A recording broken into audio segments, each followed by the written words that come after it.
ওম নমো ভগবতি বাসুদেবায়। 10 মিনিট পড়েছে, পড়ার পরে বিচারক রেড বাটনে প্রেস করেছে, সময় শেষ, নেমে গিয়েছে।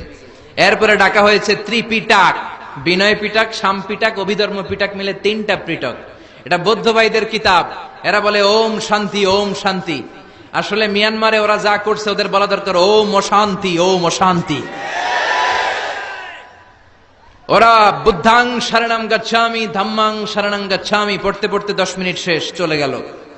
এরপরে ডাকা হলো দশাতীর, দশাতীরের ওরাও পড়লো। এরপরে ডাকা হলো গ্রন্থ সাহেব, পড়লো।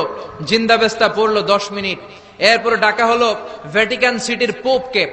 গত মাসে পোপ আসছিল না, এই পোপের আগের পোপ, তাকে ডাকা হলো to recite the Holi Bible for 10 minutes.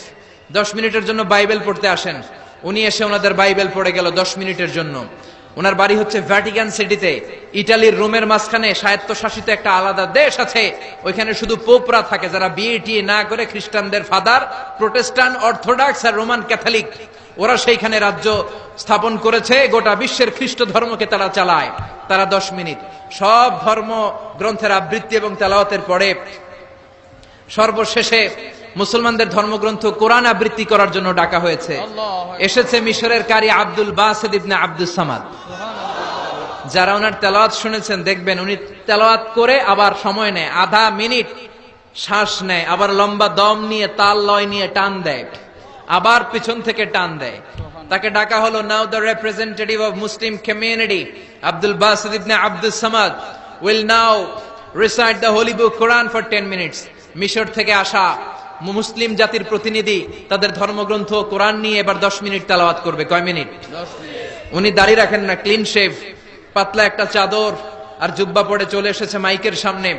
এসে আউযু বিল্লাহি মিনাশ শাইতানির রাজিম বলে টান দিয়েছে। সুবহানাল্লাহ। সময় কয় মিনিট? উনি সূরা ফাতিহা পড়তে সময় নিয়ে নিয়েছে 13 মিনিট। সুবহানাল্লাহ। শ্রীমত ভগবত গীতাওয়ালারা হাততালি দেয়, সময় শেষ, কোরআন গেছে। কিন্তু কি আজীব তামাশা, বিচারক তো লালবাতি চাপে না। বিচারককে লালবাতি চাপার বিষয়টা ভুলিয়ে দিয়েছে কে? কেউ যেটা পারে না সেটা পারে কে? আব্দুল বাসিত কয় এই তো সুযোগ পাইছি আমি। বিচারক যেহেতু লালবাতি চাপে না, আমি আরেকটা সূরা ধরি। উনি কোরআনের সবচেয়ে সুন্দর সূরা, সূরা আর রহমান তেলাওয়াত শুরু করলেন। উনি উনার গলায় আল্লাহ যত সুর দিয়েছিলেন সব সুর, দরদ, আদর ঢেলে দিয়ে সুরের ঝংকার তুলে পুরো কনফারেন্সকে মাতিয়ে দিলেন। 15 মিনিট হয়ে যায়, বিচারক লালবাতি চাপে না। 20 মিনিট, 25 মিনিট, 30 মিনিট হয়ে যায়, লালবাতি চাপে না। এদিকে অর্গানাইজিং কমিটির প্রধান চেয়ার থেকে উঠে এসে বিচারকের গায়ে ধাক্কা দিয়ে বলে, এই man, what's the hell are you doing here? What's wrong with you? Why aren't you pressing the red button? লাল বাতি চাপোস না কেন? ওরে ধাক্কা দেওয়ার পরে বিচারক ভূত দেখার মতো চমকে উঠছে। কি? হ্যাঁ, লাল বাতি।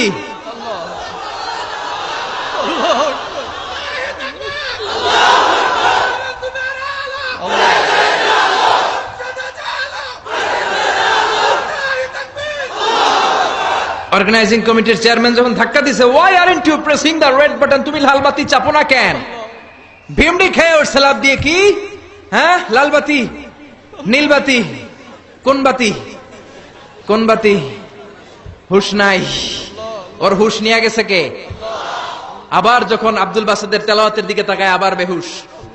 না পেরে বিচারক দাঁড়িয়ে বলে, ও Abdul Basit ibn Abdus Samad, come from Egypt, there is no time limits for you, recite as much as you wish. O Abdul বাসিত, আজকের এই প্রতিযোগিতায় তোর জন্য তেলাওয়াতের কোনো সময় নাই, তোর যত মনে চায় তুই পড়ে যা।